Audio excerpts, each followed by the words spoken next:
Sa pagnanais mamuhay ng tahimik at mapayapa kasama ang kanyang pamilya, voluntaryong nagbalik loob ang isang miyembro ng Communist Terrorist Group sa pamahalaan ng Northern Samar.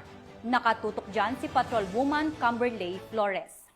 Nagbalik loob sa pamahalaan ang isang miyembro ng Communist Terrorist Group sa Barangay Imelda, Mondragon, Northern Samar. Ang pagbabalik loob ay resulta ng matagumpay na panawagan at pakikipagnegosasyon ng mga tauhan ng 803rd Maneuver Company Regional Mobile Force Battalion 8 kasama ang 1st Northern Samar Provincial Mobile Force Company, 3rd Special Action Battalion, 35th Special Action Company PNP SAF, Mondragon Municipal Police Station, Provincial Intelligence Team Northern Samar at Regional Intelligence Unit 8. Isinuko rin ng nasabing surrendery ang isang unit called Caliber 45, Automatic M1911A1 US Army, isang magasin at 5 bala. Ang dating miyembro ng CTG ay nasa kustudiya ng 803rd Maneuver Company RMFB-8 bago i-turn over sa Northern Samar Police Provincial Office para sa kanyang pagsasailalim sa programa ng ating gobyerno na Enhanced Comprehensive Local Integration Program o ECLIP. Ang pagbabalik loob ng nasabing surrendery ay representasyon na ang mga programa ng ating gobyerno sa pagwawakas ng insurhensya at terorismo ay matagumpay na naipapatupad tungo sa pagkamit ng payapa at maunlad na bagong Pilipinas. Mula dito sa Eastern Visayas, ako ang inyong PNN correspondent, Patrolwoman Flores, alagad ng batas sa kataguyod ng Balitang Pulis.